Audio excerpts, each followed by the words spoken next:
Hello everyone. We came down to the concluding lesson of our lectures in this course, Leadership and Teamwork. And this concluding lecture is the topic of effective assessment of onboard situation. So, in this topic, dito tayo magkakaroon ng paano ba i-assess yung mga onboard situation, yung mga it is either a emergency situation or a routinary situation or a common situation na nangyari sa barko.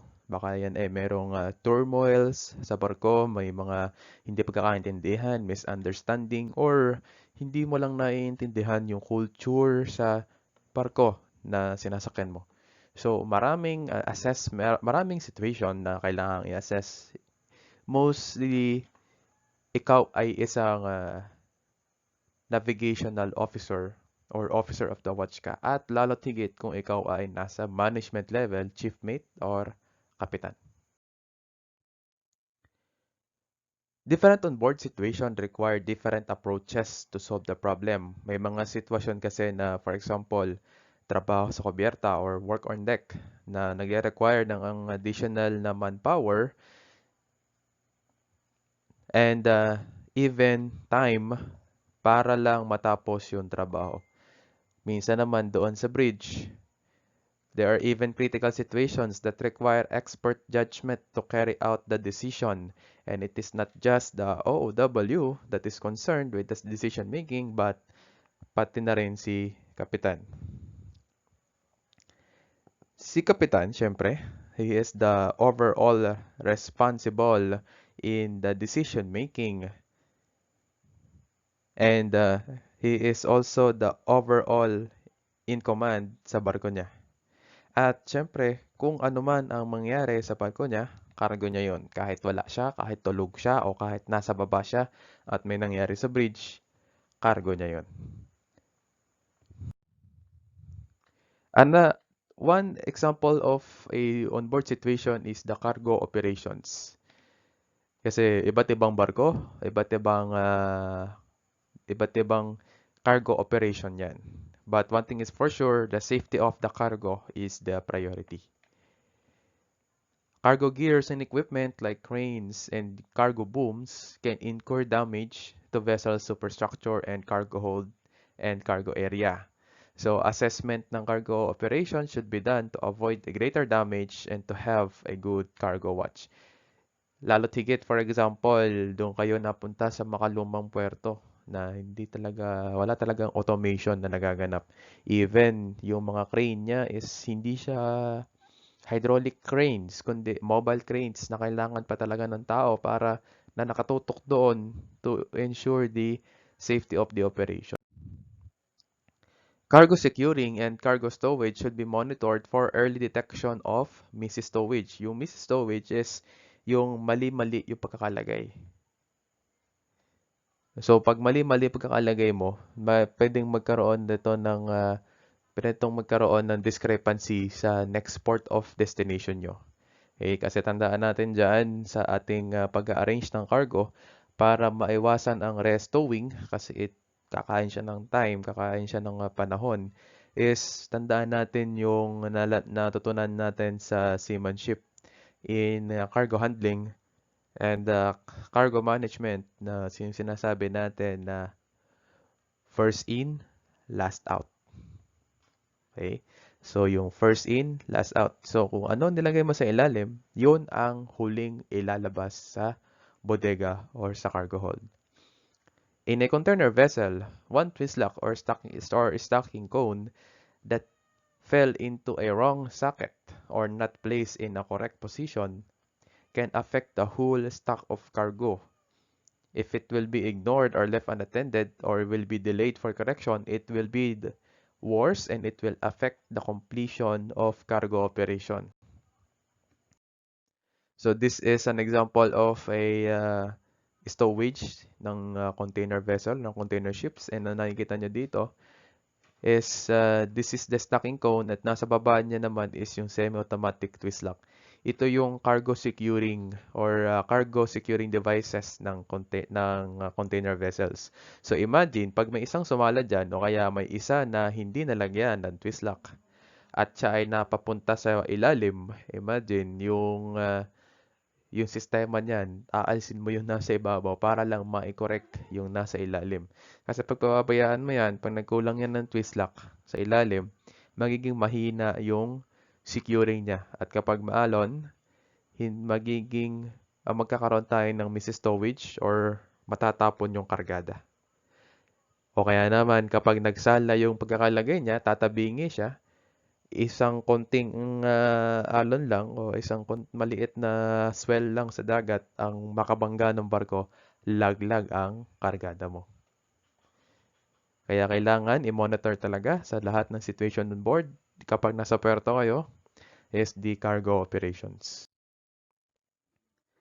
The main operation of the vessel is the navigation and watchkeeping. Assessment and decision making in navigation and collision avoidance is important. Before deciding on the maneuver, careful consideration should be done.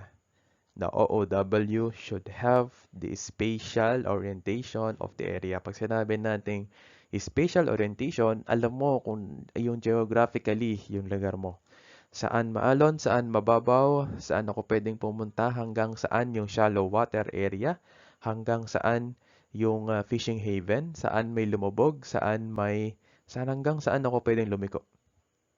That is knowing your spatial orientation, knowing the area geographically. A keen observation of the nautical chart should be done to avoid shallow water areas and any chance of grounding and fouling. Pag sinabi natin grounding, yun yung pagbahura o pagsadsad ng ilalim ng barko doon sa seabed. And pag sinabi naman natin fouling is, for example, mag-aangkorahe ka, and then yung anchor mo is it's either tumama siya doon sa batuhan, so ibig sabihin foul anchor yon, o kaya naman hindi siya bumaon, o kaya naman ay may natamaan siyang kable, so it is again ay foul anchor. So kasama yon sa ina-assess natin in navigation and watchkeeping. So bago ka mag-take over ng watch, if you are the incoming OOW, you should assess first what is the navigational status of the traffic in the area. How many vessels are there? Is there any vessel that pose threat to the safety of navigation, and are they considered as a dangerous target? Pag sinabi natin dangerous target in collision avoidance, ito yung kumbaga nagtetreta ng navigational safety mo. Ito yung barko na pwedeng bumangga sa'yo. So that is a dangerous target. And how about the nearest landfall? Pag sinabi natin nearest landfall, hindi po yan landfall ng bagyo, hindi yan landfall ng ulan. Pag sinabi natin nearest landfall is, ito yung nearest na lupa. Pinakamalapit na lupa sa'yo, pinakamalapit na isla. Kaya landfall yung tawag. Any charted objects or objects that are visible but not in the chart. Kasi baka yung chart mo na ginagamit, hindi siya updated sa area kung saan ka nagna-navigate. So, dapat ina-update mo yan.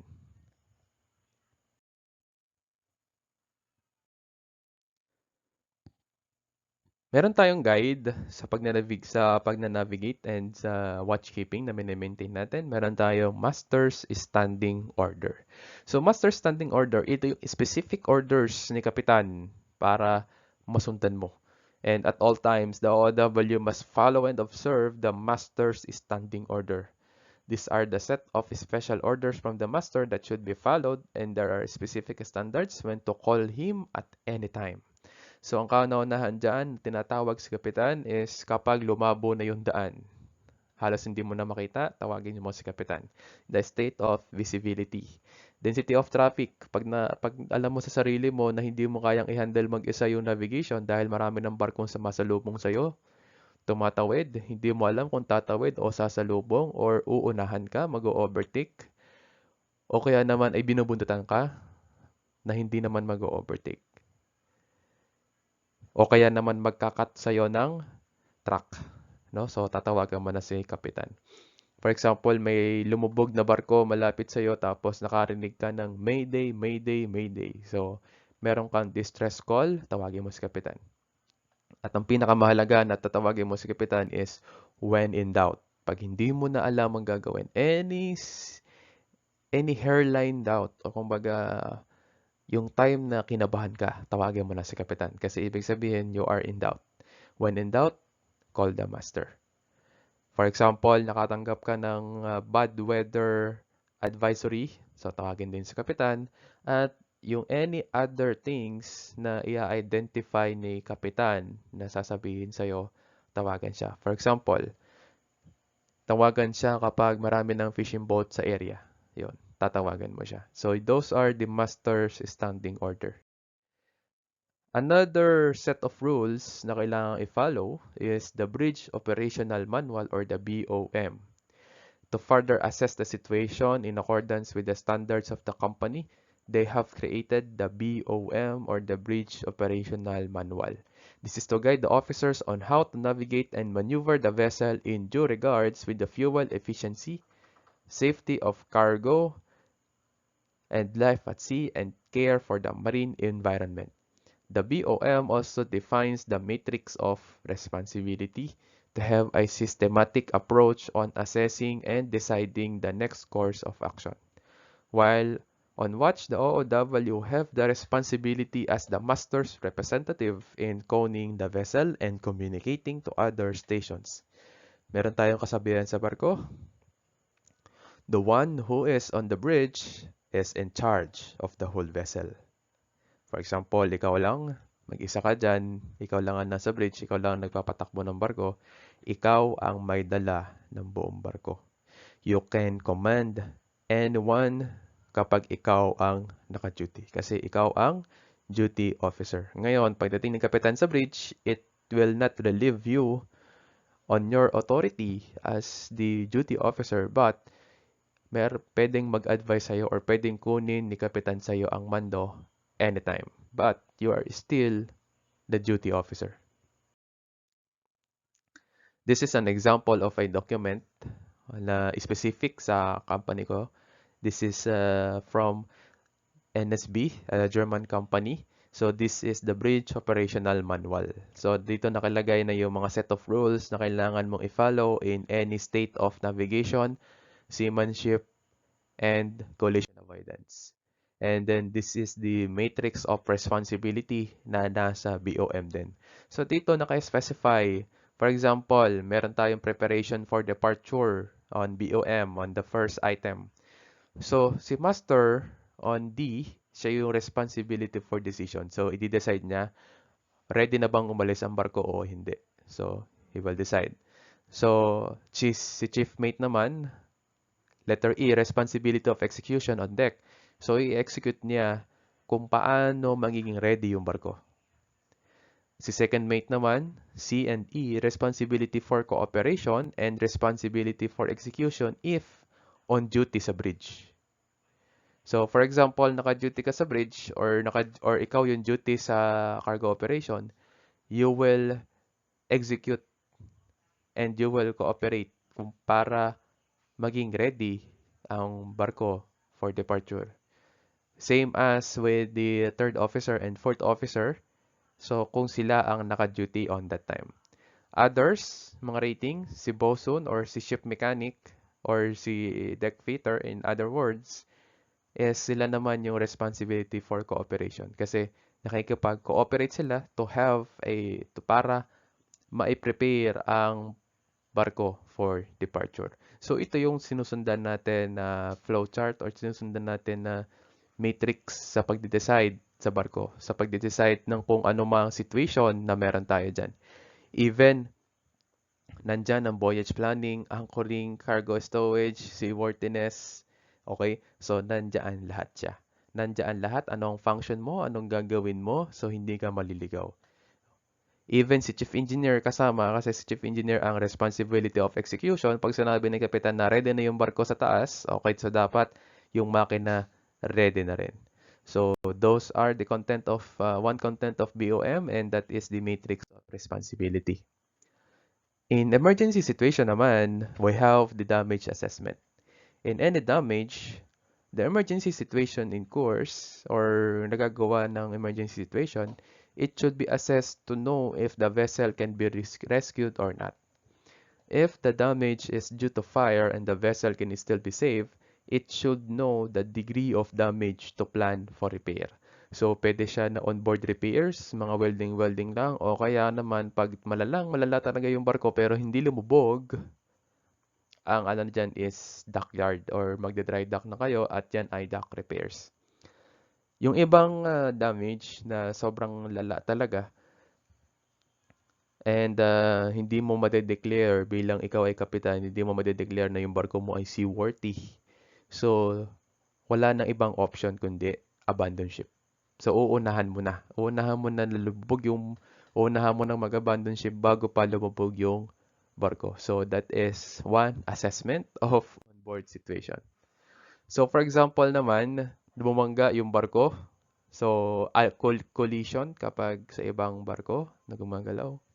Allision kapag naman yung binanggaan ng barko is hindi gumagalaw. For example, bumangga yung barko sa port that is not moving. So, that is allision. And another is grounding naman kung bumahura or sumadsad yung barko sa seabed. So, the vessels should be assessed immediately to avoid further damage to the marine environment. If a threat for oil, pollution by either bunker fuel or cargo, damage assessment on board requires an organized approach following guidelines and teamwork. Damage due to the situation can be identified by sounding the tanks to know if there are any seawater that penetrated the tanks. So, kasi ang balala dyan is yung damage talaga by bunker fuel. Kasi delikado yan sa marine environment. Pag pinag-usapan na natin dyan is damage to the bunker fuel. Malaking fines yan, libo-libong dollars yan, hindi yan peso, kundi libo-libong dollars, lalo na kapag nasa American waters. Pinakakatakutan na situation sa barko is fire. Fire on board, that is the most frightening experience that a seafarer can experience on board. Kasi nasa dagat tayo, tapos na-trap talaga tayo sa gitna ng dagat at wala tayo ibang tatakbuhan kundi paikot-ikot lang sa barko. So pag nakita ka ng apoy sa barko, wala kang ibang choice kundi patayin yung apoy, extinguish the fire, or else the fire will extinguish you. Okay? So when the fire breakouts on board the vessel, you have nowhere to run but inside the ship. So kailangan talaga extinguish the fire or the fire will extinguish you. All efforts should be taken to ensure that the safety of the crew and to save the vessel on being engulfed with flames. In assessing the extent of the fire, the first thing to know is the source of ignition. So diyan papasok yung lecture ninyo, magiging lecture ninyo sa firefighting and sa fire prevention and firefighting, yung triangle of fire para malaman yung extent of fire at syempre kapag nalaman mo yung source of ignition niya, alam mo siya kung paano papatayin. For example, kung ito man ay nag-aapoy na papel or nag-aapoy na kahoy, so tubig lang, pwede nang makapatay dyan. Kasi knowing how the fire started is to know how to extinguish it. Then, damage assessment will follow to know the full extent of the fire. Another situation on board is having injured or sick crew. So, pag may sakit sa barko, kaya naman may nasugatan or may napahamak sa barko. Careful assessment with professional knowledge is needed in assessing the sick or injured crew member.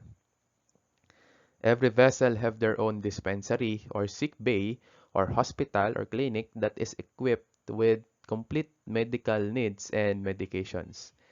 Administering first aid should be the first thing to do to save the patient. After assessing the medical state of the crew and found out that the facilities on board cannot handle, meron tayong assistance ashore. So, meron tayong medico or medical advice from radio stations. So, paano tumawag dyan? For example, medico, medico, medico. Okay, so yun yung kanyang ID sa barko. So, meron tayong Mayday, Mayday. Meron tayong Panpan, Panpan. Security, Security. And kapag naman injured crew or sick crew na yung pag-uusapan natin at hindi na kayang gamutin sa barko, ang kailangan natin dyan is Medico, medico, medico. This is vessel, call sign, mga ganun. Okay? So, for you to have external medical advice from a practitioner talaga or a medical professional assured by radio station. Another thing or another assessment on board is the ship's abandonment. Every crew should understand na yung vessel's abandonment is only the precaution of the master. Kasi inassess na ni Kapitan na yung situation ng barko ay hindi na masisave. That's why nag-decide siya to abandon ship. It is a very hard decision from the master to do because leaving the vessel is leaving your home at sea. And there is always a chance that the vessel may not sink. That's why the crew should go to a distance to observe the vessel but safe enough to avoid the being sunk together with the vessel. So, ang ibig sabihin yan is meron kasi tayong tinatawag na vacuum effect. For example, lulubog yung barko pero hindi nakaalis yung lifeboat nyo or yung life raft nyo doon sa area malapit doon sa barko na lulubog. So, syempre, magkakaroon ng parang disturbance doon sa density ng tubig na lulubugan ng barko. Kaya ang mangyayari dyan, kapag lumubog na yung barko is yung talagang malapit doon sa pinaglulubugan niya is lalamunin niya pa ilalim to compensate to the density na nawala nung lulubog na barko. So, may papaliwanag yan sa inyo when you take your basic training courses and the PSCRB or Proficiency in Survival Craft and Rescue Boat Training under the SCCW competency. So, may ipapaliwanag iyan yung fire on board, ship's abandonment, and how to manage those situations. Risk assessment. Okay, so this is what routinary jobs are being done first, risk assessment. Every work on board is considered dangerous being in the most dangerous workplace kasi ang barko ang pinaka-delikadong workplace sa buong mundo. And in view of this, all jobs on board have risk assessments. These are the things that are being discussed in the toolbox talk meeting. So pag sinabing toolbox talk meeting, ito yung magmi-meeting yung lahat ng crew nagagawa ng trabaho, pag-uusapan nila ano yung mga delikadong trabaho, ano yung delikado doon sa trabaho, paano gagawin yung trabaho, paano sisimulan yung trabaho. So, yun ay nasa toolbox talk meeting. After identifying the jobs to do for the day, the risk should be recognized to avoid accidents. For example, if the job to do is deck cleaning and washing is the risk, there is a sleeping and chemical splashes. So, yun yung mga risk ng trabaho. Kasi, ang pagkuhugas ng barko on deck, hindi lang yung basta sabon ang ginagamit kasi yan ay may halong chemical. And those chemical are yung nakakatunaw, corrosive. Okay, so may pagka-corrosive yan. So, kailangan mo ng safety gears, safety equipment. So, kailangan mo dyan, for example, ng rubber boots, rubber gloves. Dapat naka-safety goggles ka, safety gloves. So, complete protective equipment ka, pero maghuhugas ka lang ng barko or para kang magka-car wash. Para ka lang papaliguan mo yung deck. Pero kasi ang gamit mo is chemical para mabilis matanggal yung mga dumi-dumi, pati kalawang. So this is one example of a guide on foot protection. So nakikita nyo dito yung kanyang process and instruction. So wear safety shoes to protect the feet. If you are doing transporting of weight, it can be protection against hitting objects, falling objects, pagkadulas, punctures, chemical substances, electric voltage, and flying sparks. Okay? So, meron tayo lahat na document niyan. So, I have here a video. So, I will attach this in the LMS for you to know another assessment, another situation na ina-assess natin sa barko is the mooring incidents. So, yung mooring incidents na to is marami ng pinatay na kapwa nating seaman on board. So, mahalaga ito na mapanood. So, i-attach ko to sa ating LMS for you to watch.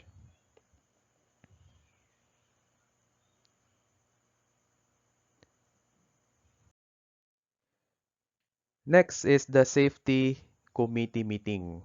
Okay, so safety committee meeting,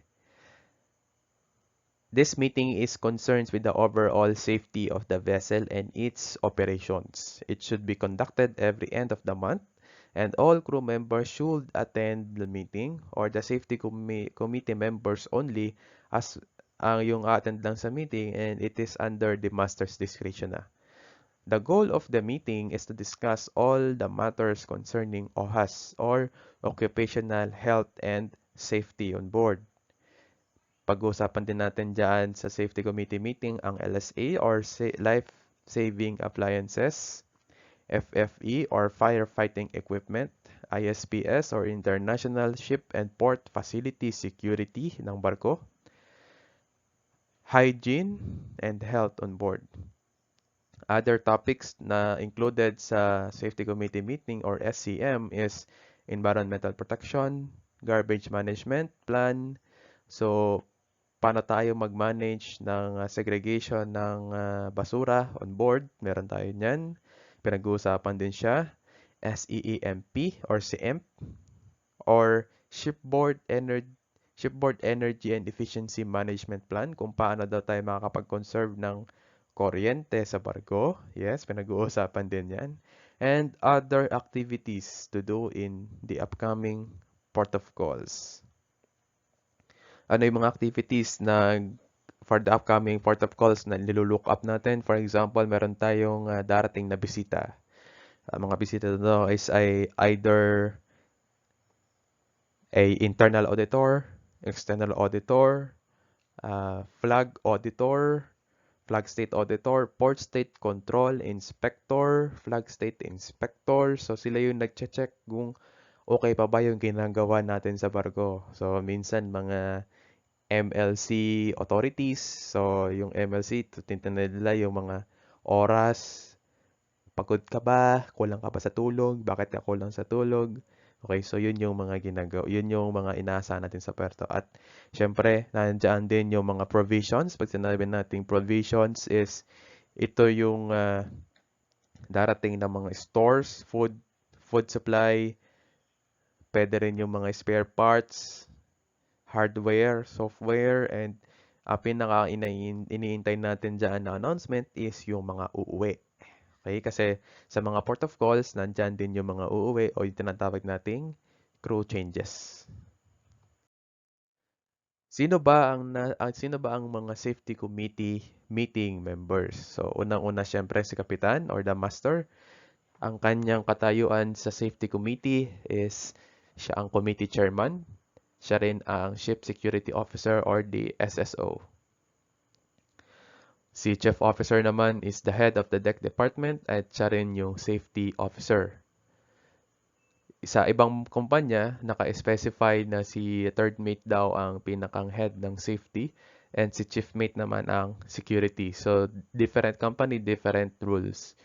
Chief engineer as the member of the safety committee meeting, siya naman ang head of the engine department and siya rin yung SEMP representative ng kumpanya. Si third officer, in charge for the planning and protocol kasi kabisado ni third officer ang rules and regulations at pasikot-sikot ng kumpanya kasi books lagi ang hawak ni third mate.